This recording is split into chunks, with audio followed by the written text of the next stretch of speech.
she's looking for work. This is a sharing conversation I can talk to her.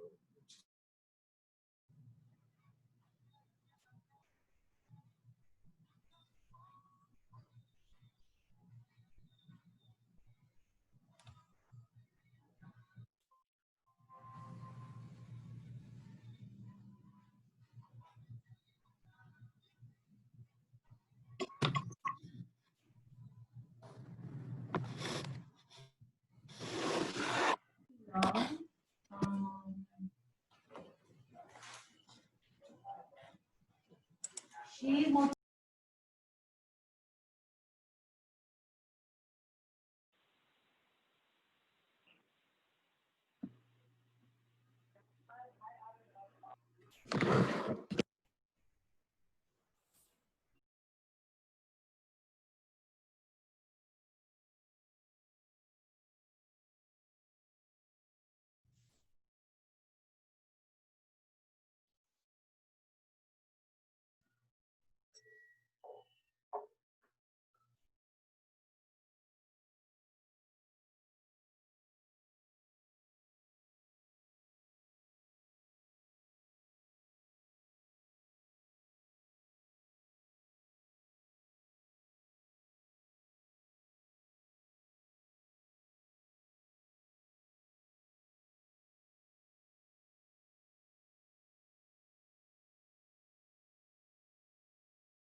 See my epic lunch. Beef jerky Fritos. Beef jerky Fritos.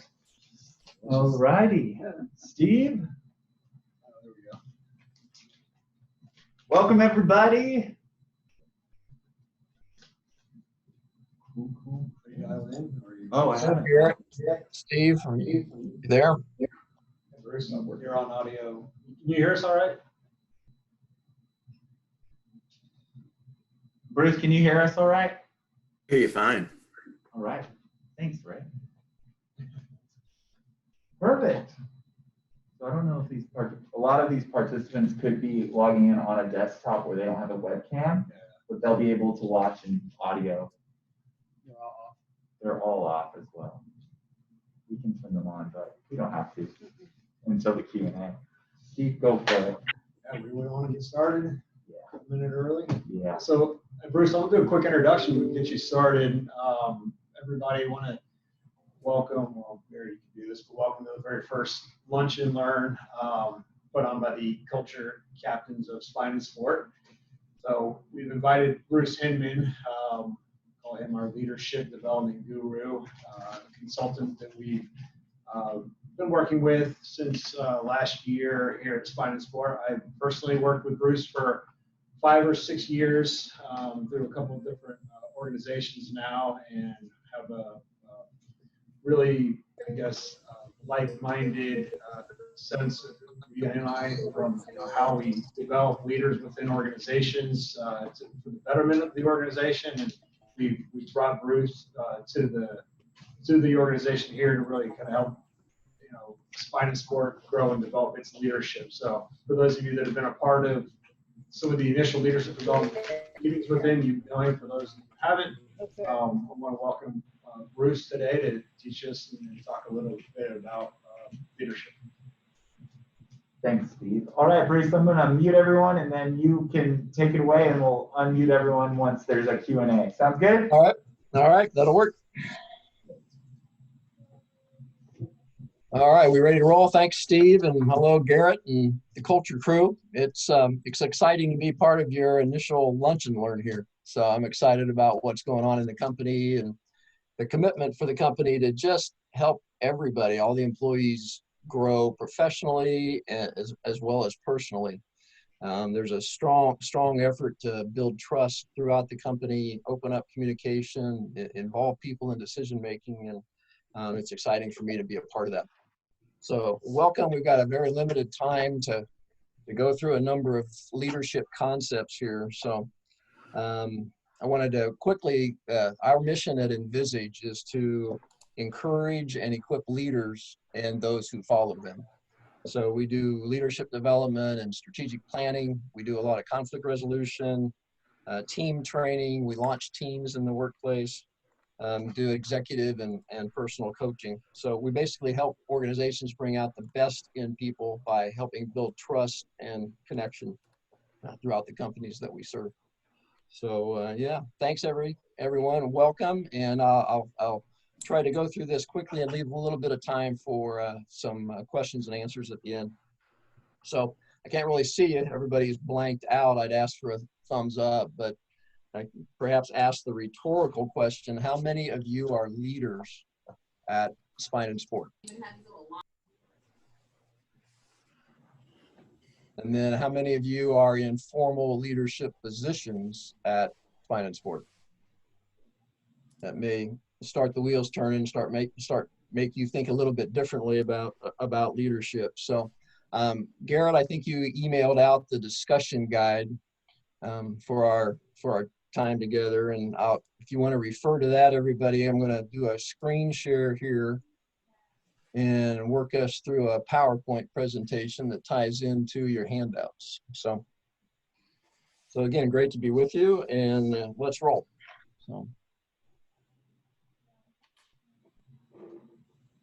I want to give a little context here to why we're talking about managing from the heart. So the first few minutes are just kind of setting the bigger picture stage for managing from the heart. So John Maxwell is perhaps the leader's most noted expert on leadership, and Maxwell defines leadership as influence. Leadership is influence, nothing more and nothing less. So if I go back to that initial question, how many of you are leaders? I don't know how many people would have raised their hands or given me the thumbs up, but how many of you have influence at Spine and Sport? So almost everybody is a leader in some capacity. You influence your coworkers. Most of you influence patients.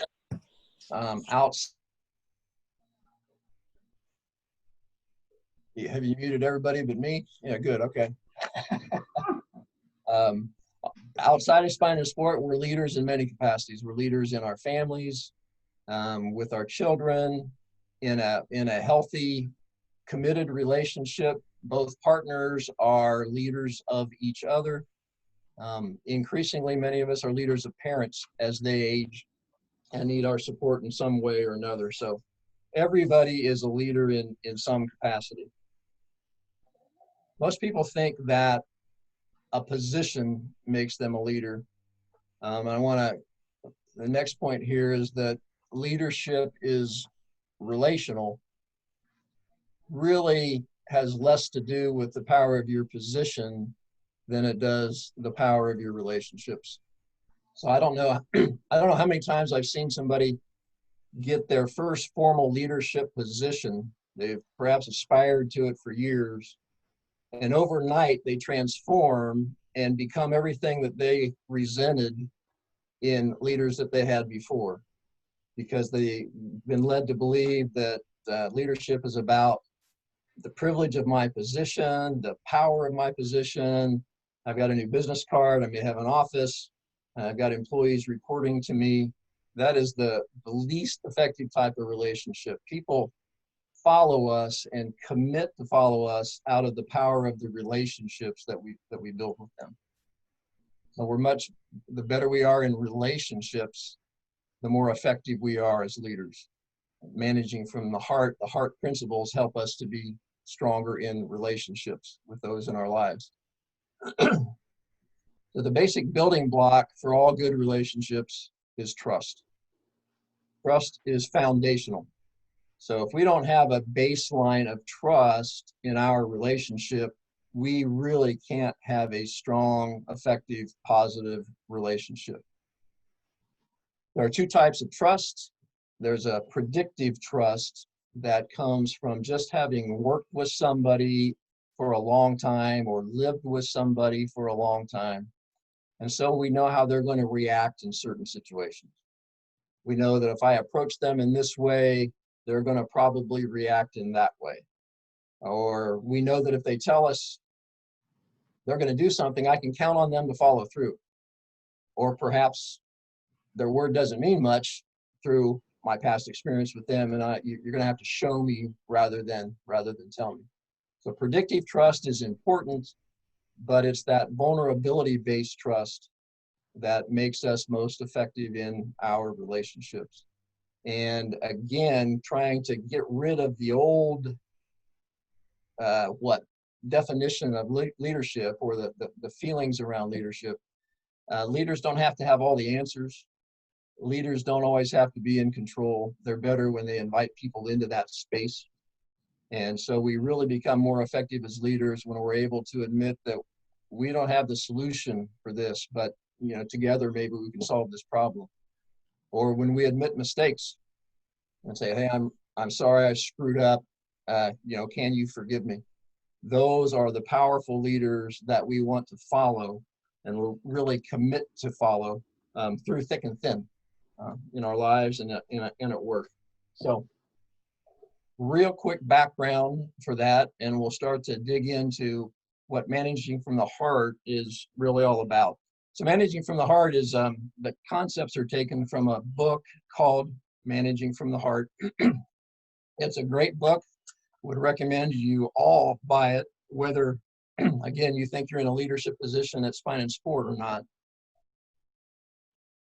Because I've had people come back to me after we've trained in Managing from the Heart and said they've been using this in their personal life, and the relationship with their children is night and day.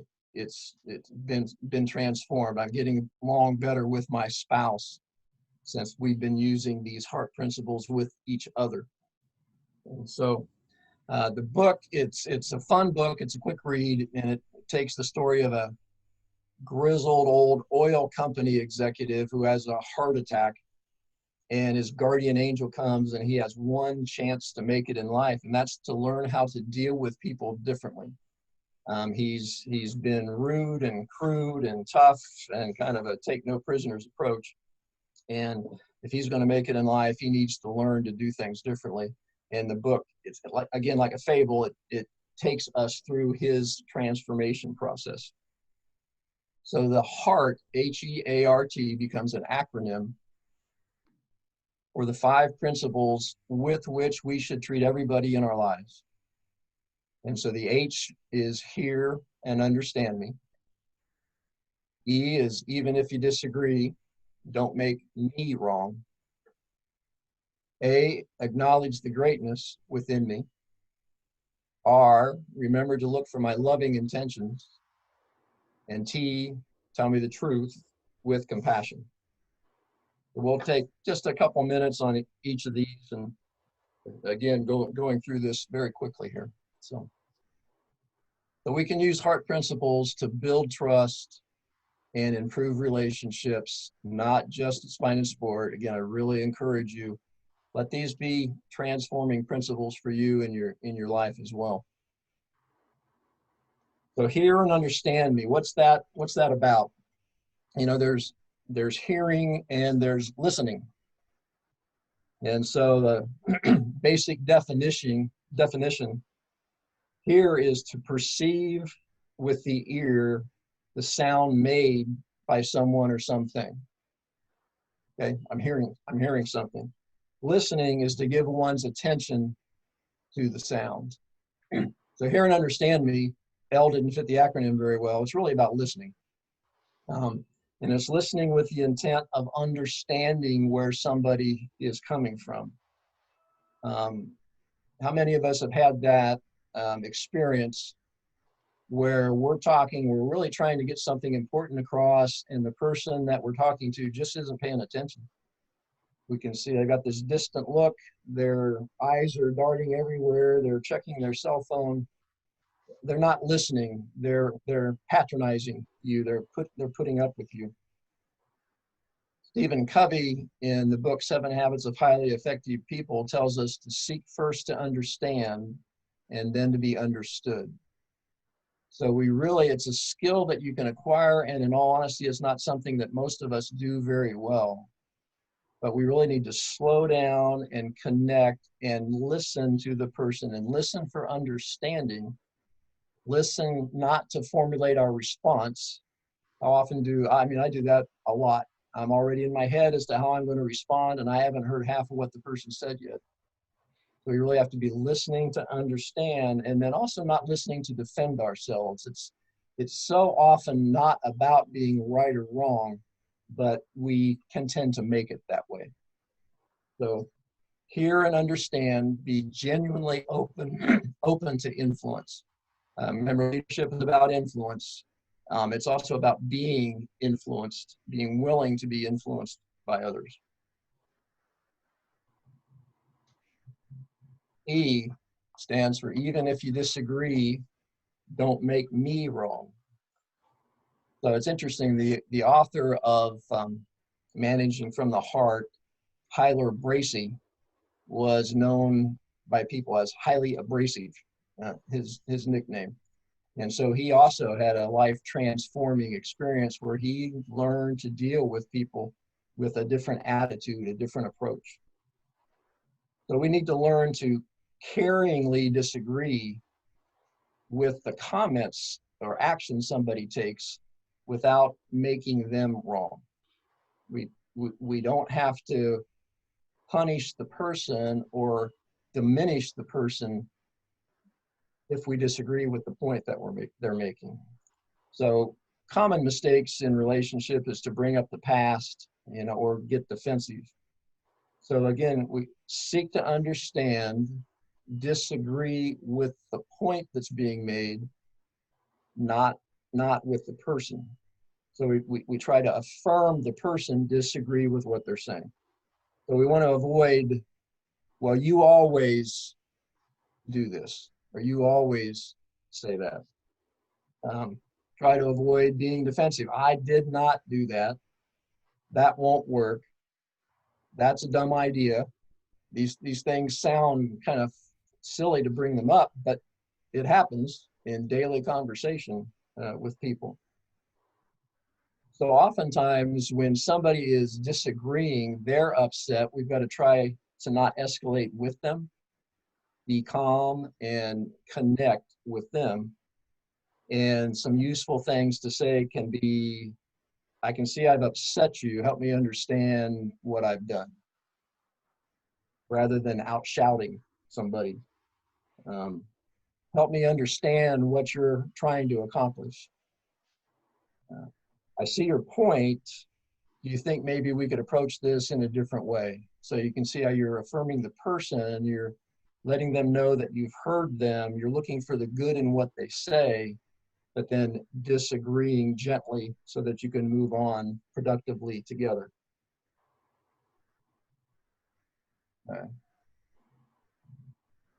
The A for heart principles is acknowledge the greatness within me. And we all have greatness within us. We've got unique skills and abilities. We have strengths that make us unique as individuals. Our personalities are different. I'm a faith-based person, and I think God hardwires us with differences, and our diversity makes us so much stronger. As a company, in a family, sometimes we just want to mold everybody in our image. We need to learn to celebrate the differences in people and maximize them to make our collective group better than it can be if we don't bring the strengths out. So things that we can say are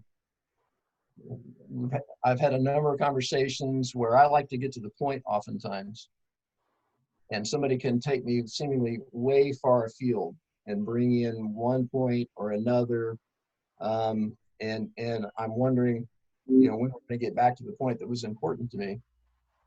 So rather than getting irritated with that, I can say, well, you're really good at putting things into context.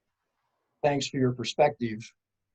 And then go back to the point, and hopefully have been influenced for the better by having that context. I can see you're being strategic here. Thanks for letting me see how this fits into the overall plan. There are a number of people who are just very methodical, logical, strategic in their mind. And when you bring up a new idea, they can't relate to it right off the bat. So initially, the reaction is going to be negative. They're not going to embrace the concept that you bring. Well, they're strategic. They're just not seeing how this fits in. It's a change to the plan that they had worked out. So if you can acknowledge that, thanks. I see, there's a plan in place. I think this can fit in. Thanks for bringing us back to the strategy. I'll give an example for my wife and I, and some of you have heard this before. One of the things that we do is take people through Strengths Finder testing. And Strengths Finder is an instrument. You do an online assessment, very scientifically valid, and it gives you your unique ranking on 34 distinct strengths. If people have different strengths than ours, we can view that as weakness rather than strength. So for my wife and I, my wife's number one strength is adaptability. And it used to drive me to distraction. My wife can be all in on a project, things are heading down this way, and then hit some difficulty. And then all of a sudden she's over here doing this, and I'm still over here thinking, I thought we agreed to get this done, and so on. Again, it used to drive me to distraction. Now through analyzing the strengths, understanding the strengths, I appreciate that so much, because unlike me, spinning wheels over here unproductively, she's not crying over spilled milk. She's over here getting on with a new adventure, a new goal. My number one strength is empathy. And I have that ability, just it's kind of like a sixth sense, to know how people are feeling, and so on. And overplayed, it can be like I want to rescue the world. And it was driving my wife crazy. So as we got together, studied our uniqueness, we could acknowledge the greatness within each other, quit fighting that, and actually allow our marriage, our relationship to be better because of the uniqueness, the greatness within each one of us. By the way, we've started doing some strengths testing at Spine and Sport. It's a great thing for all of you to do, and that may be something that we push out to the company.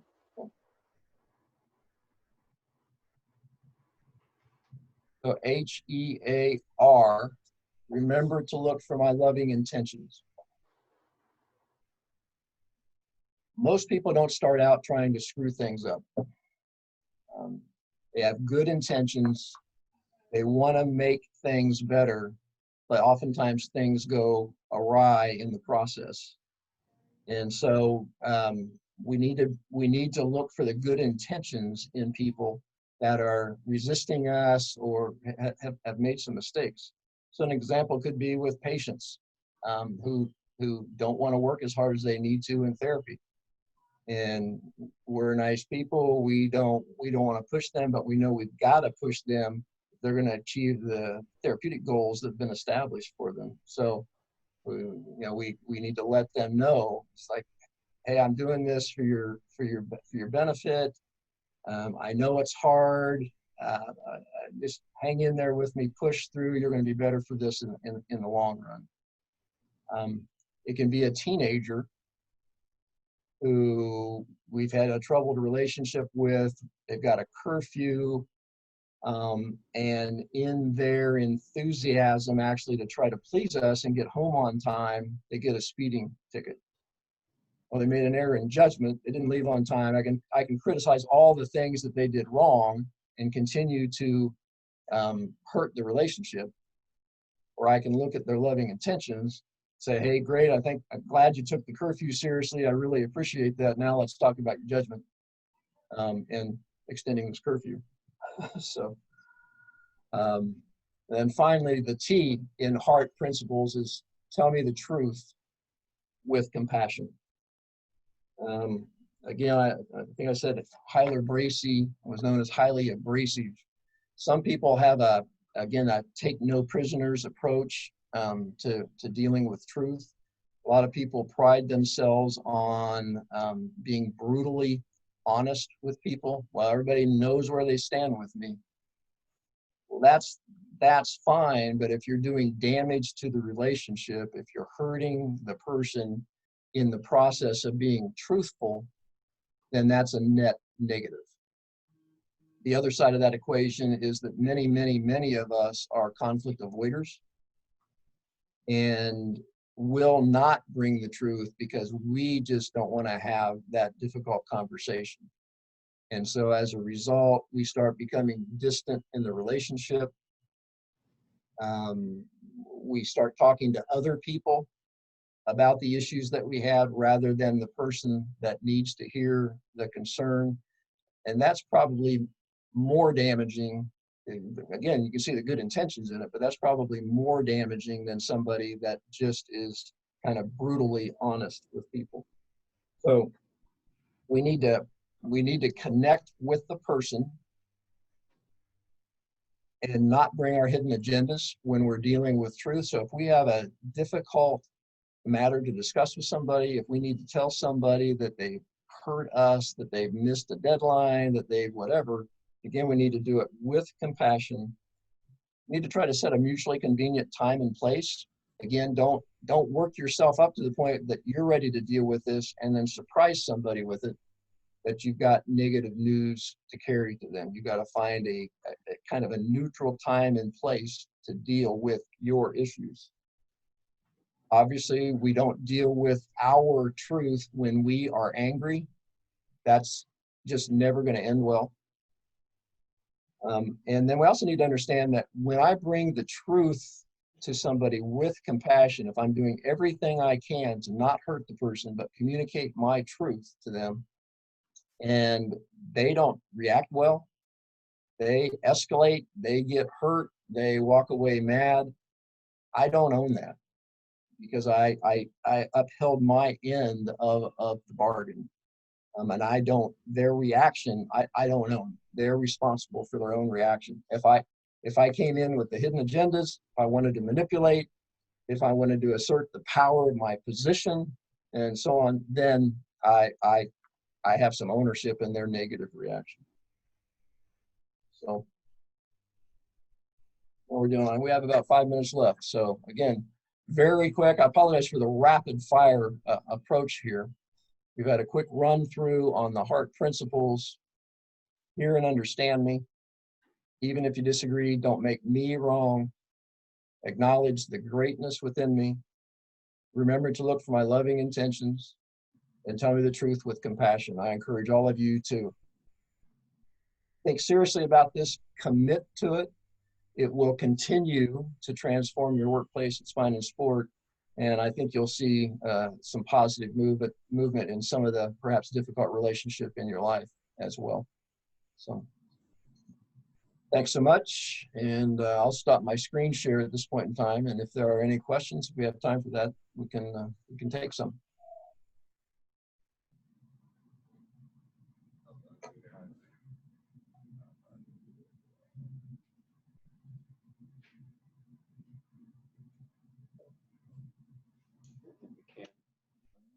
You can unmute us and say, unmute yourself if you'd like to ask a question. I think we can't talk back to it. Oh, okay, cool. If you have any questions, please, you can unmute yourself at this time. We've got 5 minutes just so you can ask Bruce in regards to what.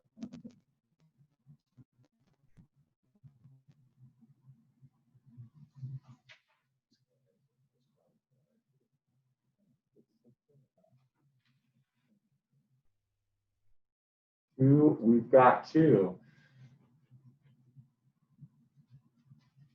So Bruce, we've got a question from Melanie Diaz from Loma. She's asking, is there a website to take the quiz/test to see our strength? There is. I believe, I should know, I believe it's strengthsfinder.com. We can get that out to people if that's no longer the case.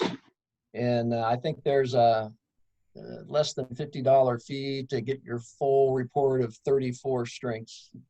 And there are a lot of really insightful reports. And again, it's a great thing to do with your kids, with your spouse, partner, as well as with coworkers. So. Got another question. it was, could we get a copy of the heart form? You should have we sent those out to, and so that's an email from send to your friends and live it. And Garrett, it might have been on my end only. You were breaking up, so I wasn't actually able to get what you said there. So Culture at Spine Sport was able to send that poster out to everyone, so it should be in your emails. And I would definitely encourage to print that out and start working with it. It's an awesome tool. Yeah, I think if you would post that in clinics with visibly, patients will ask questions about it. Obviously, staff will ask questions about it. You can do some discussion around it. Yeah, start leveraging it, if you will, throughout the company. So. And like Bruce said at the beginning of this, he has been able to actually present to all of our directors pre-COVID. So a lot of leadership, directors in your clinic have this poster. So this is just a next step in that communication of managing from the heart. And so have those conversations with your clinic director, with your peers. This is really amazing stuff that has impacted people, not just at work, but like Bruce said, families as well. Mm-hmm. Any other questions? You can either unmute yourself or you can send an instant message, and we're ready to answer a few more. We've got about 2 more minutes, as well as in the room if you guys have any. Those of you in the room have already had the deep dive. Yeah, it's my privilege to be here. This is a neat thing that you're doing. And Garrett, is the Lunch and Learn going to be monthly or? Correct. So the next Lunch and Learn will be in the end of August. And that one will be featuring the culture captains. And we're going to be diving into more culture related things for spine sport. It's going to be a great time for coming to everyone within the next few weeks. This has been fun. Thank you, everybody. I appreciate it. Thank you, Bruce. Thank you, everyone, for attending. If you ever want to look back at this, this will be on our YouTube channel, Spine Sport Physical Therapy. Thank you, everyone, and have a great work day. Bye. Take care.